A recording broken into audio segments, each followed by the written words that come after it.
উন্নয়নে ধরুন শ্রমিকরা দেশটাকে পিছায় দিয়েছে না আগায় দিয়েছে? আগায় দিয়েছে। আমার দেশের কৃষক যারা কৃষি কাজ করেন তারা দেশকে পিছায় দিয়েছে না আগায় দিয়েছে? আগায় দিয়েছে। প্রবাসী, লক্ষ লক্ষ প্রবাসী প্রবাস জীবনে থেকে ওই পাখির মতো ঝুলে ঝুলে কনস্ট্রাকশনের যে কাজগুলো করেন তারা দেশকে পিছায় দিয়েছেন না আগায় দিয়েছেন? আগায় দিয়েছেন। আচ্ছা বলুন তো, শ্রমিক, এই কৃষক, এই প্রবাসী লোকগুলো কি শিক্ষিত না অশিক্ষিত? অশিক্ষিত। তারা অশিক্ষিত হওয়ার পরেও এই শ্রমিক, এই প্রবাসী, এই কৃষক অশিক্ষিত থাকার পরও দেশকে তারা আগায় দিল, দেশের উন্নয়নে বিশাল ভূমিকা পালন করলো, কিন্তু দেশকে পিছায় দিল কারা? বলেন কারা? শিক্ষিতরা। কোন শিক্ষিতরা? যারা কোরআন শিখেছে তারা মনে হয় নাকি? বলেন বলেন তারা। তারা শিক্ষা দুপ্রকার। দেশকে পিছায় দিয়েছে রুহের শিক্ষায় শিক্ষিত যারা, যে শিক্ষার মধ্যে প্রাণ আছে, ওহির শিক্ষার মধ্যে যে প্রাণটা আছে, এই শিক্ষায় শিক্ষিত লোকগুলো দেশকে পিছায় দেয় নাই। দেশের টাকা লোপাট করে বাইরে পাচার করেছে ওই সমস্ত শিক্ষিতরাই যারা কোরআন ছাড়া জ্ঞান অর্জন করে জাতিকে ঠকিয়ে দিয়েছে। সম্মানিত ভাই, আমি বলছি না যে আপনি ইঞ্জিনিয়ার হবেন না, হবেন। আমি বলছি না আপনি ডাক্তার হবেন না, হবেন।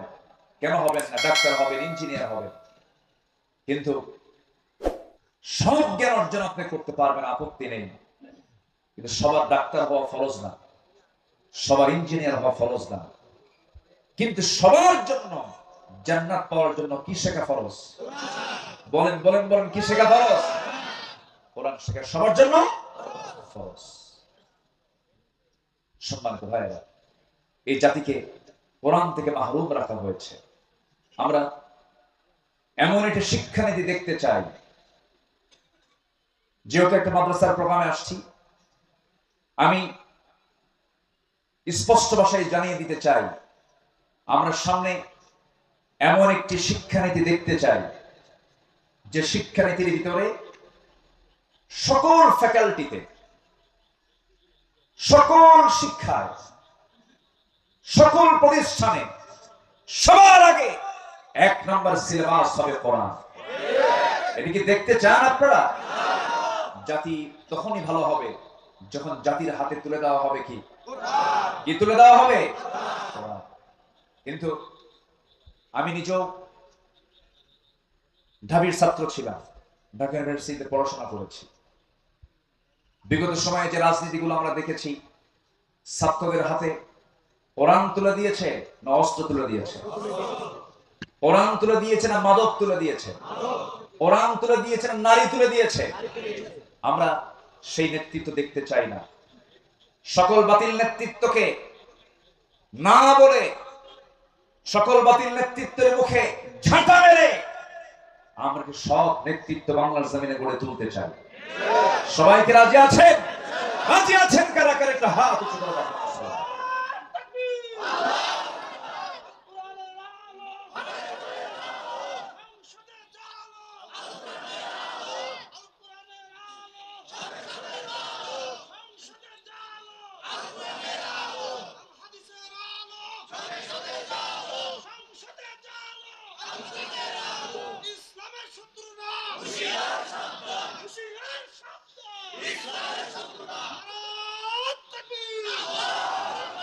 আল্লাহ কবুল করুন, জেনে বলি আমিন। রাগ করতেছেন মনে হয়। আমরা যখন রাষ্ট্র নিয়ে কথা বলি, আমরা যখন সমাজ নিয়ে কথা বলি, তখন একটা মহলের গায়ে চুলকানি শুরু হয়, আছে কিনা? হুজুর আপনি দোয়া করে দিবেন, আমরা যা করি করি, আপনাদের দায়িত্ব হলো দোয়া করা। বাচ্চা হলে আজান দেওয়া, বিয়ের প্রয়োজন হলে বিয়ে পড়ায় দেওয়া, আর মরে গেলে একটু জানাজা পড়ায় দিবে। এই তো আপনাদের ডিউটি। আপনারা আবার এই দিক থেকে কথা বলেন কেন? আমার দেশে আবার কিছু হুজুরও ছিল, বিগত 16 বছর দেখেছি আমরা, সিনেমা হল উদ্বোধন হবে, হুজুর গিয়ে দোয়া করে। মদের ফ্যাক্টরি উদ্বোধন হবে, দোয়া করে আল্লাহ এই ফ্যাক্টরিতে বরকত দিয়ে দেয়। আছে কিনা বলেন? এখনো ঘাপটি মারা এই সমস্ত মুনাফিক চক্র আছে যারা সামান্য কিছু অর্থের বিনিময়ে দিনকে বিক্রি করে দেয়। ইয়াহিয়া তাকির একটা কথা খুব পছন্দ হয়েছে, ছাগলের দাম 20,000 টাকা, আর একটা ব্যক্তি তার ইমান বিক্রি করে 500 টাকা দিয়া। সম্মানিত ভাইরা, আমরা নিজের জীবনটাকে সাজাবো কোরআন দিয়ে, জোরে বলি ইনশাআল্লাহ। আমি 8টি পয়েন্টে কথা বলতে চাই, সময় লাগবে, আমাকে সময় দেবেন ইনশাআল্লাহ। আমার আবার তবিয়ত হলো একটু সময় নিয়ে কথা বল, এটা অভ্যাস। আমি যারা আমার আলোচনা শোনেন, আমি একটু সময় নিয়ে কথা বলি, সময় আমাকে দিলে আমি তাহলে কথা বলা শুরু করতে পারি। কারো কোনো আপত্তি নাই তো? হয়তো কষ্ট হচ্ছে আপনাদের, একটু গরম, অসুবিধা হচ্ছে, একটু মনোযোগ দিয়ে শুনবেন। আল্লাহ তুমি শোনার তৌফিক দান করুন, বলি আল্লাহুম্মা আমিন। কোরআনের আলোকে প্রকৃত মুমিনের আদর্শ চরিত্রের একটা রূপরেখা আমি তুলে ধরতে চাচ্ছি। আমরা আমাদের চরিত্রকে সুন্দর করে সাজাবো হলো কোরআন দিয়ে, জোরে বলি ইনশাআল্লাহ। নাম্বার 1, আমার দিলটা থাকতে হবে সর্বক্ষণ কার ভয়ে ভীত? আসতে বলবেন না, কার ভয়ে ভীত থাকতে হবে? আল্লাহর ভয়। আল্লাহর ভয়ে ভীত হলেই পৃথিবীর কোনো ভয় ওই দিলে স্থান পায় না। আল্লাহর ভয়টা ইস্তেকামাত হলে পরে সেই দিলের মধ্যে কোনোদিন কোন কপট, কোন কটু চক্রান্তকারী তার ঈমানকে ছিনতাই করে নিতে পারে না, সেই হৃদয়ে শয়তান বাসা বাঁধতে পারে না। এজন্য আমাদের দিলে যে ভয়টা, এই ভয়টা জাগ্রত করতে হবে। কার ভয়? আল্লাহর ভয়। খুব কমন একটা আয়াত। আল্লাহ রাব্বুল আলামিন সূরা আনফালের শুরুতে 2 নম্বর আয়াতে সুন্দর করে আল্লাহ রাব্বুল আলামিন বলছেন, যারা পারেন এই আয়াতগুলো সবারই মুখস্থ থাকা দরকার।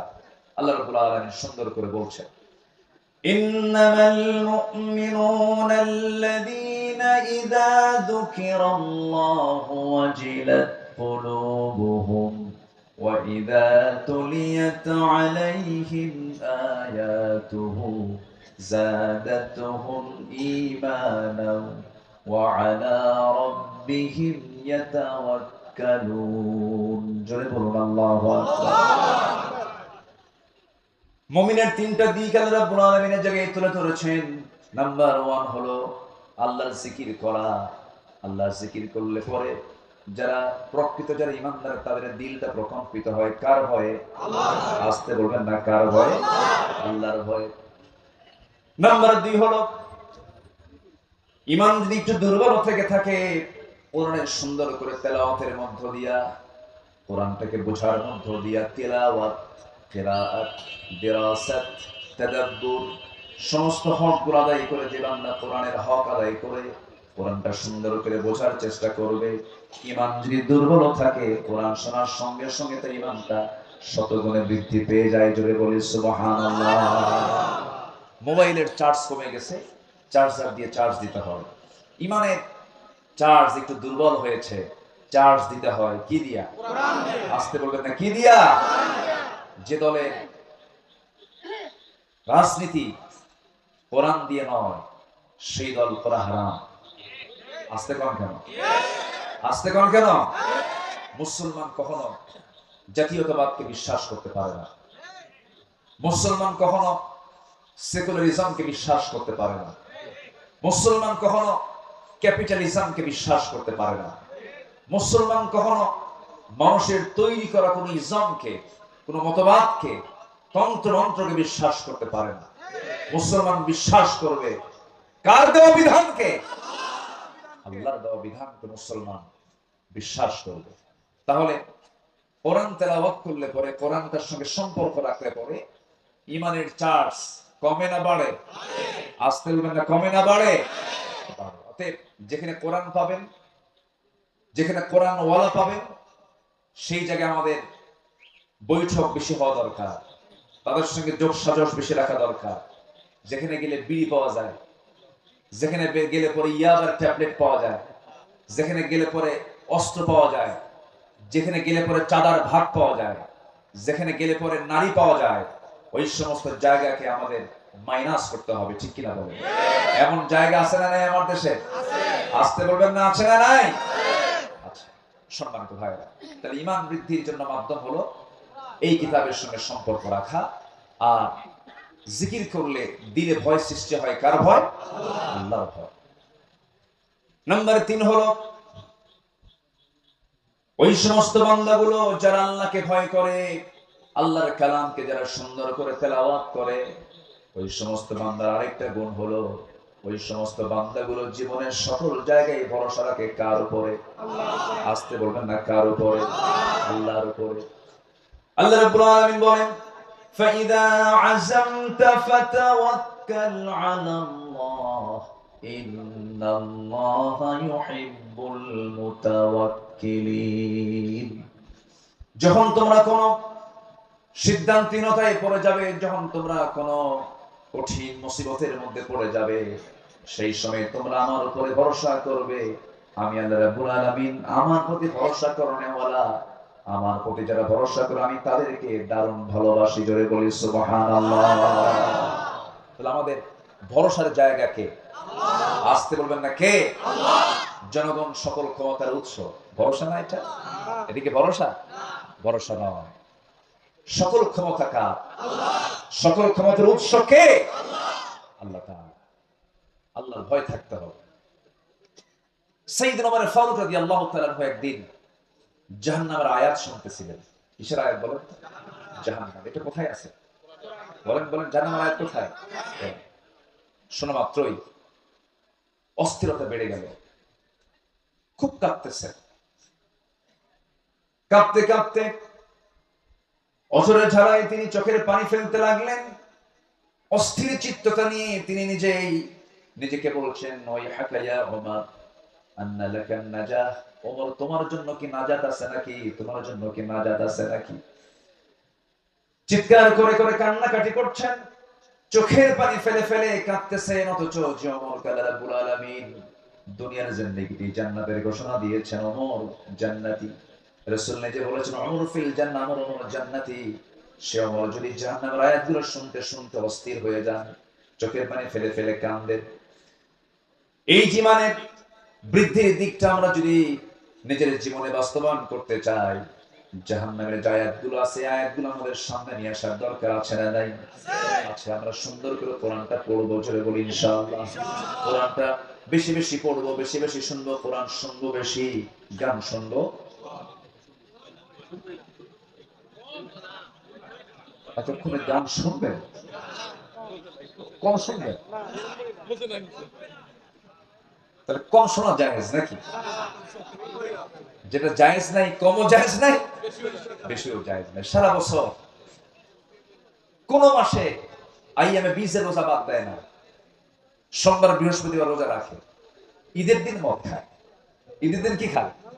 মদ খায়। ভাবে যে সারা বছর তো আমি আওয়াবিন করি, তাহাজ্জুদ করি, ঈদের দিন বিকাল বেলা একটু আনন্দ করবো, তো একটু কয়েক ঢোক মারবো, এটা আর কি হবে? আছে কিনা বলে? এটা কি ইমানদারের কাজ?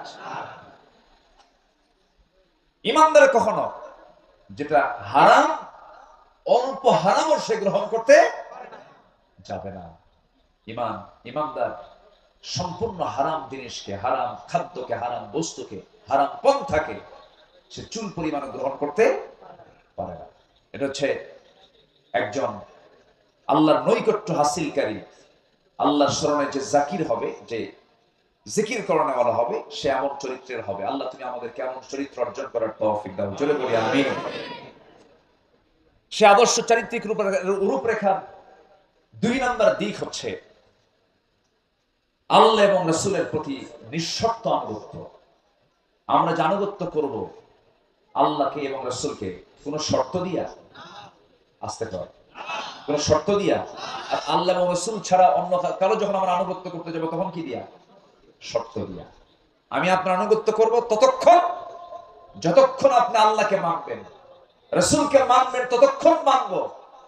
আপনি আমার ইমাম, আমি ততক্ষণ মানব যতক্ষণ আপনি নামাজটা আপনি আল্লাহর নিয়মে পড়াবেন। রুকু কয়বার করেন বলেন? সেজদা কয়বার হয়? 2 বার। রুকু 1 বার। আর ইমাম যদি মনে করে রুকু 1 বার করে লাভ কি, সেজদাও 2 বার দেই, রুকু 2 বার দেব, সওয়াব তো বেশি হয়। আপনি কি পড়বেন নামাজ? এটা কি এই পন্থা কি ইসলাম দিয়েছে? ইসলাম দিয়েছে কয়বার? একবার। আমি 2বার দিতে পারি না। সেজদা দিতে বলেছে কয়বার? 2বার। 3বার করতে পারি না। আর যদি কোনো ইমাম 3বার সেজদা দেয়, 2বার রুকু করে, বেশি তো করলো, এরপরও মানা যাবে না। তাহলে আমি ওই ইমামকে মানতেছি শর্ত দিয়া, কি দিয়া? যতক্ষণ তুমি আল্লাহ রাসূলকে মানো ততক্ষণ তুমি আমার, আমি তোমাকে আনুগত্য করবো, তুমি আমার ইমাম। আল্লাহ নবীর আনুগত্য বাদ দিবা, কল্লা ধরে টেনে মসজিদ থেকে বের করে দেবে। ঠিক কিনা? এটাই হচ্ছে নিঃশর্ত আনুগত্য আর শর্ত আনুগত্য। আপনি আল্লাহর সাথে রাসূলের সাথে তার আপনার যে আনুগত্য হবে এটা হবে নিঃশর্ত, কোন শর্ত দেওয়া যাবে না। আল্লাহ যা বলেছেন, কেন বলেছেন এটা বলা যাবে, রাসূল এটা করতে বলেছেন কেন বলেছেন এটা বলা যাবে না। আপনি কেন বলবেন, ঈমান আপনার চলে যাবে। আল্লাহ যা বলেছেন সামিআনা ওয়া আতাআনা, শুনলাম, সঙ্গে সঙ্গে তা মানবো। জোরে বলি ইনশাআল্লাহ। আল্লাহ রাব্বুল আলামিন বলেন, ইয়া আইয়ুহাল্লাযীনা আমানু আতিউল্লাহা ওয়া আতিউর রাসূল ওয়া লা তুবতিলু আ'মালাকুম। আল্লাহ পাক আরেক জায়গায় বলছেন, ইয়া আইয়ুহাল্লাযীনা আমানু আতিউল্লাহা ওয়া আতিউর রাসূল ওয়া উলিল আমরি মিনকুম فإن تنازعتم في شيء فردوه إلى الله والرسول। জোরে বলুন আল্লাহু আকবার। আল্লাহর আনুগত্য করো, নবীর আনুগত্য করো, তোমাদের মধ্যে যারা লিডার তাদের তোমার আনুগত্য করো। তবে তারা যদি কোনো ঝামেলায় পড়ে যায়, কোনো ঝামেলায় তোমরা যদি পড়ে যাও, সেক্ষেত্রে তোমরা ফিরে যাবে ফারুদ্দুহু ইলাল্লাহি ওয়ার রাসূল, আল্লাহ এবং রাসূলের দিকে। অর্থাৎ আল্লাহ এবং রাসূলের আনুগত্য করবে, এই আনুগত্যের মাঝে কোনো শর্ত আরোপ করা যাবে না। আমার বন্ধুগণ, একটু কান লাগায় মনোযোগ দিয়ে সবাই শোনার চেষ্টা করবেন। সাহাবে কেরাম নবীর আনুগত্য করেছেন, কোন শর্ত দিয়ে তারা আনুগত্য করেন নাই, হাসি মুখে জীবন দিয়েছেন। রাসূল যখন যা বলেছেন সাহাবে কেরাম কোন শর্ত লাগায় তারা আনুগত্য করেন নাই, সঙ্গে সঙ্গে তা মেনে নিয়েছেন। আল্লাহ রাব্বুল আলামিন আমার রাসূলকে এত দাম দিয়েছেন, এত সম্মান দিয়েছেন। আমার আল্লাহ রাব্বুল আলামিন রাসূলকে সম্মান দিতে গিয়ে গোটা বান্দাকে জানিয়ে দিচ্ছেন, ও আমার বান্দারা, আমার যদি ভালোবাসা পেতে চাও, একজন ব্যক্তির আনুগত্য তোমার জন্য আমি আল্লাহ অপরিহার্য করে দিলাম, সেটা হলো আমার রাসূলের আনুগত্য করা। আমার যদি ভালোবাসা পেতে চাও, আমার মুহাব্বত যদি তুমি অর্জন করতে চাও, শর্ত হলো আমার নবী তোমরা ইত্তেবা করবে। আল্লাহ রাব্বুল আলামিন বলছেন, ফাত্তাবিউনি ইউহিব্বুকুমুল্লাহ ওয়া ইয়াগফির লাকুম যুনুবাকুম ওয়াল্লাহু গফুরুর রহিম। জোরে বলুন আল্লাহু আকবার। আল্লাহর যদি ভালোবাসা পেতে চাও, নবীর আনুগত্য করো, নবী যা কিছু বলেছেন তা তোমরা ফলো করো। ব্যক্তি জীবন থেকে শুরু করে নিয়া তোমার যত জীবন আছে, প্রত্যেকটা জীবনের প্রত্যেকটা অঙ্গনে নবীকে মানো, নবীকে ফলো করো, নবীর তোমরা আনুগত্য করো। ব্যক্তি জীবনে রাসূলকে মানবে, রাষ্ট্রীয় জীবনে রাসূলকে মানবে না। ধর্মীয় জীবনে নামাজকে মানবে, রোজাকে মানবে, কিন্তু রাজনীতির ময়দানে গিয়ে তুমি রাসূলকে মানবে না। তুমি নবীর উম্মত হতে পারো না, তুমি একজন ভণ্ড প্রতারক। আসতে কম কেন? এরকম ভণ্ড প্রতারক তো আমার দেশে নাই মনে হয়। আসতে বলবেন না, আছে না নাই? সম্মানিত ভাইরা, রাসূলকে ভালোবাসা মানে এটা নয় একটু দুরূদ শরীফ পড়লাম, হ্যাঁ সওয়াব পাবেন, অবশ্যই দরুদ পড়লে সওয়াব পাবেন না কেন? দরুদ পড়লেন, মুখে সুন্দর একদম মুখ ভরা দাঁড়িয়ে রাখলেন, মাথায় পাগড়ি পরলেন, একটু আতর লাগালেন, মেসওয়াক করলেন, সমস্যা নাই, এগুলো সুন্নাহ, ভালো, আলহামদুলিল্লাহ, কোনো সমস্যা নাই। আমি বলছি না যেগুলোর গুরুত্ব ইসলামে নাই, আছে। কিন্তু মুখের দাড়ি কিন্তু আবু জেহেলেরও ছিল। এরপরে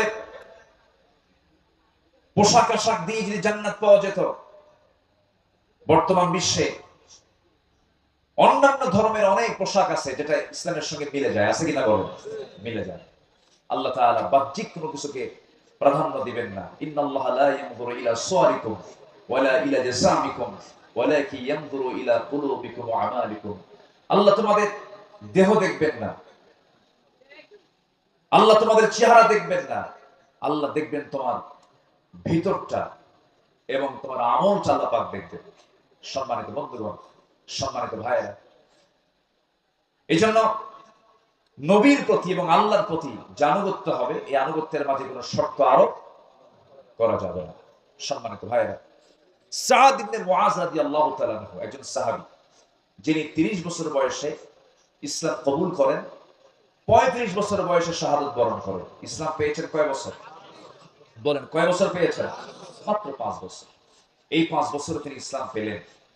প্রথম যে যুদ্ধ হলো বদর, বদর যুদ্ধের দিন তিনি বদরের ময়দানে দাঁড়ালেন। এই যুদ্ধটা ছিল কি সমান সমান যুদ্ধ না অসম যুদ্ধ? অসম। 313 কোথায় আর 1000 কোথায়? অশ্বারোহী কোথায় আর পদাতিক কোথায়? পায়ে হেঁটে যাওয়া আর ঘোড়ার পিঠে থেকে যুদ্ধ করা, অস্ত্র হাতে নিয়ে যুদ্ধ করা, অস্ত্র ছাড়া যুদ্ধ করা, একটা অসম যুদ্ধ ছিল। সেই যুদ্ধের ময়দানে এই সাদ বিন মুআজ রাদিয়াল্লাহু তাআলা যখন আমার নবী যখন ডাকলেন দীপ্ত কণ্ঠে, সেই বদরের ময়দানে দাঁড়িয়ে তিনি বলছেন, ফাওয়াল্লাযী বাআসাকা বিল হক,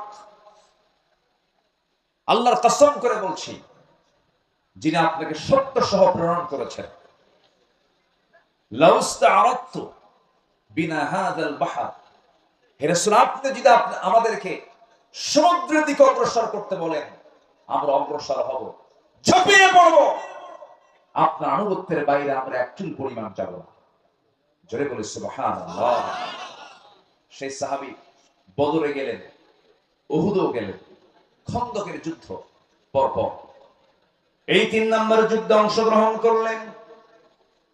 মাত্র 5 বছর তিনি ইসলাম পেয়েছেন, 30 বছরে দিন গ্রহণ করলেন, 35 বছরে দুনিয়া থেকে বিদায় নিলেন। যখন উহুদের ময়দানে, খন্দকের পরীক্ষা খননের যুদ্ধের ময়দানে যখন তিনি উপস্থিত, যুদ্ধ শেষ হওয়ার মাঝেই একটা আক্রমণ তার প্রতি করা হলো, রক্তক্ষরণ শুরু হয়ে গেল। সে রক্তক্ষরণে তিনি রক্ত শূন্যতায় পড়ে গেলেন। এক পর্যায়ে তাকে বাঁচানো গেল না, তিনি দুনিয়া থেকে বিদায় নিলেন। সাহাবায়ে কেরাম শোকাহত চিত্ততা নিয়ে রাসূলের সামনে এসে বলছেন, ইয়া রাসূলুল্লাহ, আপনার প্রিয় সাহাবী সাদ বিন মুআজকে আমরা অনেক চেষ্টা করেছি, তার সেবা করেছি, বাঁচলো না, দুনিয়া থেকে বিদায় নিয়েছেন। আমার নবীজি শোনা মাত্রই ইন্না লিল্লাহ বলেন, তার জন্য দোয়া করলেন। এবং আমার নবীজি বলেন, সাহাবীরা শোনো, আমার এই প্রিয় সাহাবীর মাত্র 5 বছরের ইসলামের আনুগত্যের মধ্য দিয়ে সে যে জীবন যাপন করেছে, আল্লাহ পাক তার এই মৃত্যুতে এত বেশি খুশি হয়েছেন যে আর শাজিম পর্যন্ত প্রকম্পিত হয়েছে। ইহতাজ্জাতিল আরশ, আরশ প্রকম্পিত হয়েছে তার মৃত্যুতে। মানে আরশ জেনে গেছে, আরশের ফেরেশতারা জেনে গেছে যে একজন আল্লাহর প্রকৃত বান্দা দুনিয়া থেকে বিদায় নিলেন। মাত্র কয় বছর? আস্তে বলেন, কয় বছর? 65 বছর পার হয়, নামাজ পড়ে না। 67 বছরের বুড়া মানুষ, চামড়া কুঁচকে গেছে, টেনে টেনে নাপিতকে করে দাড়িটা কেটে দে, বুড়া কি হওয়া সম্ভব? আছে না না? বদনসিব, এরকম বদনসিব আছে না না? আচ্ছা, এগুলো করা যাবে না। আমরা জীবনের সকল জায়গায় আনুগত্যের চূড়ান্ত দিকটা আমরা আল্লাহর জন্য, রাসূলের জন্য আমরা বরাদ্দ করব। জোরে বলি ইনশাআল্লাহ। জি ইনশাআল্লাহ। সম্মানিত ভাইরা, আমি কি শেষ করে দেব? আলোচনা চালাবো? জোরে বলি ইনশাআল্লাহ। নাম্বার 3, দায়িত্ব এবং জবাবদিহিতা ভারে বিগলিত হৃদয় এবং আত্মসমালোচনা। যে ব্যক্তি নিজের দোষ খুঁজে পায় সে হচ্ছে আল্লাহর পছন্দের বান্দা। বলি আলহামদুলিল্লাহ। আমরা খুঁজে পাই কার দোষ? বলেন বলেন, অন্যের দোষ। কিন্তু দোষ খুঁজে বের করতে হবে কার? নিজের দোষ। নিজেরই তো সমস্যা অনেক, আমি অন্যের সমস্যা দেখবো কখন? নিজেই তো রোগী, ঠিক কিনা বলেন? আমার দোষ আছে না নাই? কিন্তু আমরা অন্যের দোষে আমরা তালাশে ব্যস্ত হয়ে পড়ি না। নিজের সমালোচনা নিজের দোষ খোঁজার চেষ্টা করতে হবে এবং মাথায় রাখতে হবে জবাবদিহিতার কাঠগড়ায় দাঁড়াবো একদিন কার সামনে? আসতে বলবেন না, কার সামনে? আল্লাহর সামনে।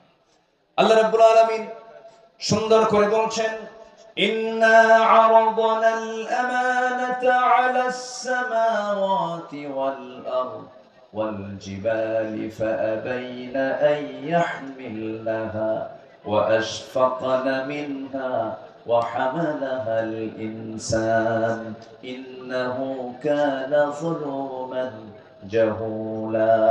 জোরে বলুন আল্লাহু আকবার।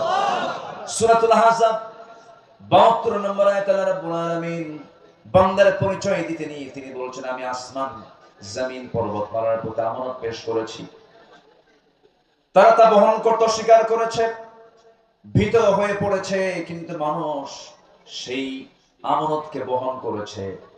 আমার বন্ধুগণ, মানুষ আল্লাহ পাক সেই দায়িত্ব দিয়েছেন। একজন খলিফার কথা কিছুক্ষণ আগেও বলেছি, 2 নম্বর খলিফার নাম কি বলেন? বলেন কি? কিসের আয়াত শুনে কেঁদেছেন? মনে আছে আপনাদের?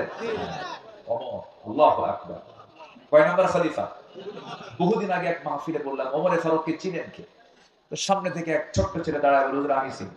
কে? আমাদের বাড়ির দোতলায় ভাড়া থাকে। আমাদের বাড়ির দোতলায় ভাড়া থাকে। এটা কি সেই ভাড়া থাকে ওমর? কোন ওমর? বলেন বলেন বলেন। কোরআনের ওমর। আল্লাহু আকবার। রাসূল মারা গেছেন, উনি বিশ্বাস করতে পারছিলেন না, কি ভালোবাসা ছিল। আল্লাহ, আমার নবী ইন্তেকাল করেছেন। ওয়ামা মুহাম্মাদুন ইল্লা রাসূল قد خلت من قبله الرسل। এই আয়াত নাযিল হয়েছে আগে, কিন্তু ওমর ফারুকের কানে যখন সংবাদ একজন দিয়ে দিল, ওমর তুমি কি জানো রাসূল দুনিয়া থেকে বিদায় নিয়েছেন, নাঙ্গা তরবারি তিনি বের করলেন, বের করে বলছেন, দ্বিতীয়বার কোন ব্যক্তি আমার কানে যদি সংবাদ দিতে আসো রাসূল ইন্তেকাল করেছেন, আমি তার গর্দান উড়াইয়া দেব। নবীর প্রতি তার এত প্রেম ছিল, এত মহব্বত ছিল, এত গাঢ় সম্পর্ক ছিল। সব সাহাবী রাসূলকে ভালোবেসেছেন, কিন্তু ওমর ফারুকের ভালোবাসা একটু ভিন্ন ছিল। রাসূলকে দারুণ তিনি মহব্বত করেছেন। নবীর প্রতি চুল পরিমাণ কোন বেয়াদবি তিনি সহ্য করতে পারতেন না। সবার কম বেশি ইতিহাসগুলো জানা আছে। এক মুনাফিক নবীর কাছে বিচার চাইতে আসলো, এসে বলতেছে, ইয়া রাসূলুল্লাহ, বিচারটা আমার চাই। কি বিচার? ইহুদির সাথে আমার গন্ডগোল লাগছে, একটু বিচারটা করে দেন। নবীজি মুনাফিকের পক্ষে রায় না দিয়া রায়টা দিয়েছেন ইহুদির পক্ষে। কারণ রাসূল কি মুসলমান দেখবেন, ইহুদি দেখবেন না, আইন দেখবেন। কারণ কি দেখবেন? কি দেখবেন? ইয়াদিলু হুয়া আকরাবু লিত-তাকওয়া। ইয়াদিলু হুয়া আকরাবু লিত-তাকওয়া। আদালত ঠিক রাখো, এটাই হলো তাকওয়ার জায়গা। এটা কিসের জায়গা? তাকওয়ার জায়গা কি মসজিদ না বাজার? মসজিদ। ভালো করে কম। বাজার না, বাজার না নাকি? বলেন বলেন বলেন। উত্তর হলো তাকওয়ার জায়গা মসজিদ, বাজার। কিন্তু আমরা কি মনে করি? তাকওয়ার জায়গা শুধু মসজিদ, আর বাজারে গিয়ে ওজন হেরফের করে। ইয়াদিলু ওয়া আকরাবু লিত-তাকওয়া। কষ্ট পেলে শেষ করে দেই নাকি? রাদিয়াল্লাহু তাআলা আনহু, তার কাছে ওই মুনাফিক এসে বলল, নবীর কাছে বিচার চাইতে গেলাম, রাসূল ভাবছিলাম আমি মুসলমান, নবী আমার পক্ষে রায় দিবেন।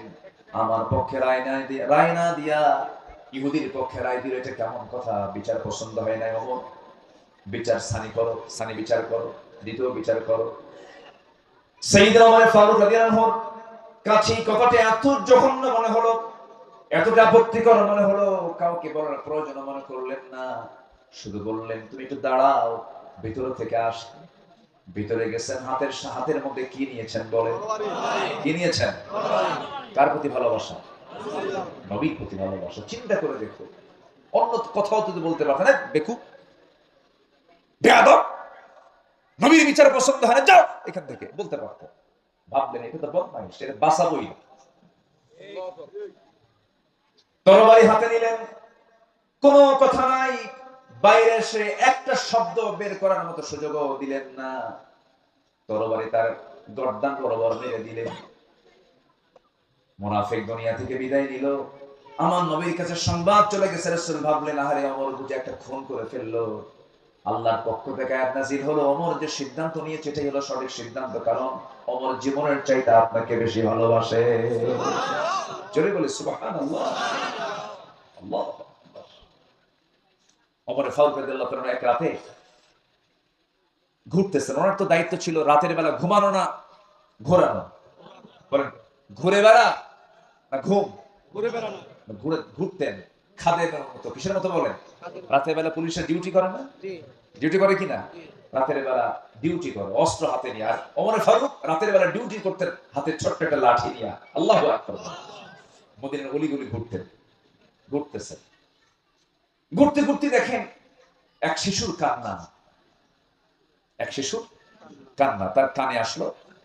দরজার কাছে গিয়ে বললেন, এই মহিলা, এই কন্যা, এই সন্তানের মাকে তোমার কিছু দয়া মায়া নাই? এই গভীর রাত্রে শিশু কাঁদলে থামাতে পারো না?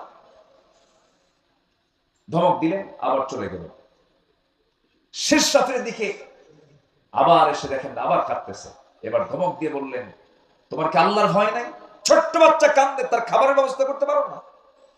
এক পর্যায়ে ওই মহিলাটা দুঃখ ভরা কণ্ঠে খুব আবেগ তাড়িত হয়ে বলতেছে, আপনি আমাকে খুব বিরক্ত করছেন। এই গোটা রাত ধরে আপনি আমাকে বিরক্ত করছেন কেন?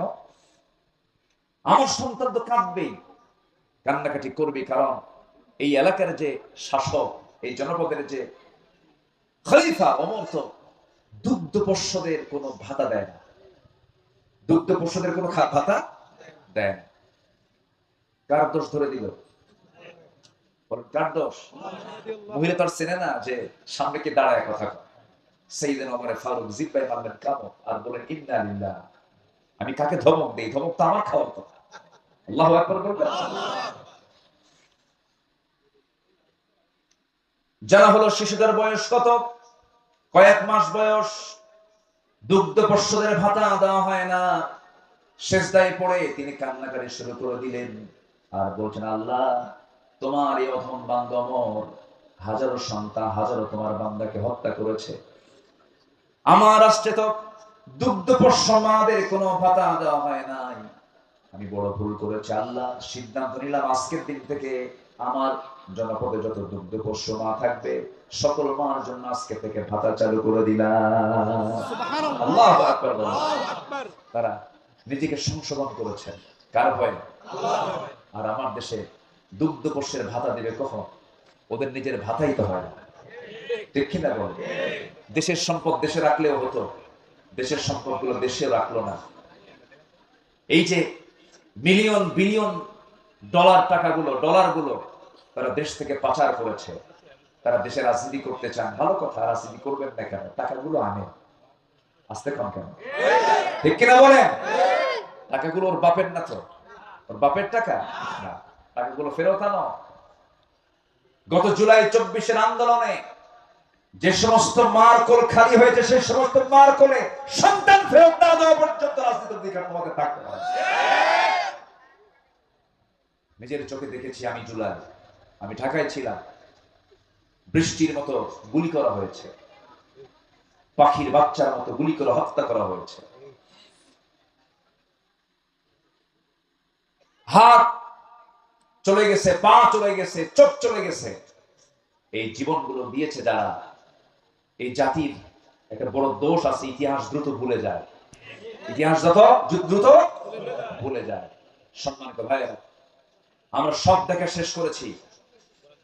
আমরা 16 বছরের শাসন দেখেছি, 25 বছরের শাসন দেখেছি, 9 বছরের শাসন দেখেছি, কেয়ারটেকার গভর্নমেন্ট দেখেছি। সব দেখে শেষ করেছি। আগামীর দেশ আমরা দেখতে চাই কোরআনের দেশ। আগামীর সরকার আমরা দেখতে চাই কোরআনের সরকার। রাজি আছেন কারা কারা? হাত উঁচু করে দেখা।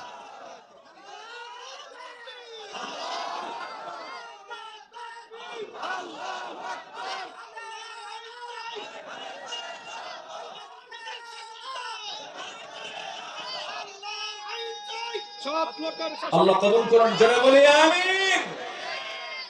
নাম্বার 4 হলো ইবাদতে অহংকার না নিরহংকার? নিরহংকার এবং বিশুদ্ধ চিত্ততা নিয়ে আমরা ইবাদত করব। জোরে বলি ইনশাআল্লাহ। অহংকারী ইবাদতকারী আছে না নাই? ইবাদত করে কিন্তু কি আছে? অহংকার। জানো আমি 27 বার হজ করছি, আছে কিনা বলেন? আপনি কি জানেন হুজুর আমি না কতবার জাহাজের আসর সুমা খাইছে তার হিসাবই নাই। হাজরা আসর সুমা খাওয়া তো ফরজ। হাজরা আসওয়াদে জোর করে সুমা খেতে যায় এমন লোক আছে না নাই বলেন? ওখানে জোরাজোরি করলে ওর হজের সমস্যা হবে না বলেন? যারা হজে গেছেন তারা কিন্তু টের পাচ্ছে। ফালা রাফাতা ওয়ালা ফুসুকা ওয়ালা জিদালা ফিল হজ। হজের সফরে কোনো প্রকার ফুসুকি করা যাবে না, তর্ক বিতর্ক করা যাবে না, ঠেলাঠেলি করা যাবে না। তো ওই হাজরা আসওয়াদে, হাজরা আসওয়াদ কয়টা? পাথর কয়টা? আর সুমা খেতে যায় কয়জন? ওখানে গেলে যদি আপনি কতবার যে সুমা খাইছে মানে ও মারামারি করছে জীবনে বহুবার। কি কথা কি বুঝতেছেন? এগুলো হচ্ছে দেখানো আর ভাব, কি বলেন তো, ভাব, অহংকার, এগুলো করছি আমি। এই সমস্ত ইবাদত আল্লাহর দরবারে কবুল হবে না। বিশুদ্ধ চিত্ততা নিয়ে আমরা সকল কাজগুলো করব। জোরে বলি ইনশাআল্লাহ। সফলকে কোরআনকে প্রশ্ন করুন, কোরআন বলে দিচ্ছে। আল্লাহ রাব্বুল আলামিন বলেন قد أفلح من تزكى وذكر اسم ربه فصلى। আরেক জায়গায় বলছেন قد أفلح من زكاها وقد خاب من دساها। التقوى ها هنا، التقوى ها هنا। তাকওয়াটা হলো এই জায়গায়, ভিতরের বিষয় এটা। এজন্য আমরা বিশুদ্ধ চিত্ততা নিয়ে চলবো। আমরা তাসকিয়াতুন নফসকে আমরা মাথায় রাখবো, নফসের শুদ্ধতা নিয়ে আমরা চলবো। ওই সমস্ত বান্দাগুলো সফল যারা নফসকে শুদ্ধ করতে পেরেছে। জিকির করেছে কার? আল্লাহ। নামাজ পড়েছে কয় ওয়াক্ত? 5 ওয়াক্ত। নামাজকে সবাই পড়তে রাজি আছেন নাকি? হাত উঁচু করে দেখান তো দেখি। জোরে বলি ইয়া আল্লাহ।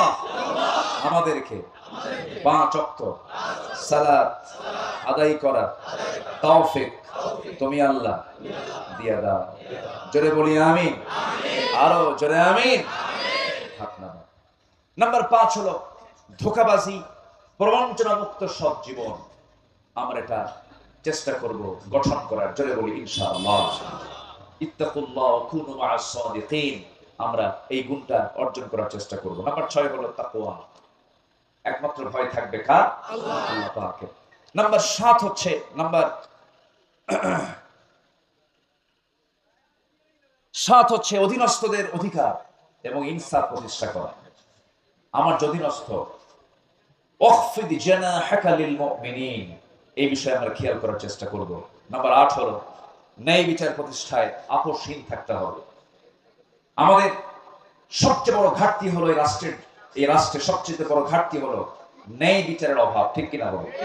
ইতিমধ্যে আজকের মাহফিলের যিনি অন্যতম মেহমান, বরেণ্য অতিথি, আমার প্রিয় ভাইজান, এদেশের অগণন মানুষের হৃদয়ের স্পন্দন, আমার প্রিয় ভাইজান, অত্যন্ত বিনয়ী মানুষ, হাসি খুশি মানুষ, মুহাদ্দিস, মুফাসসির, ওয়াইজ, মুহতারাম মাওলানা খালিদ সাইফুল্লাহ আইয়ুবী হাফিজাহুল্লাহ। বলি আলহামদুলিল্লাহ।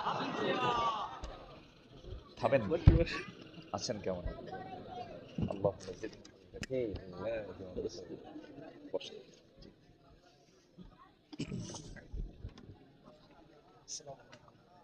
জি, উনি এসেছেন।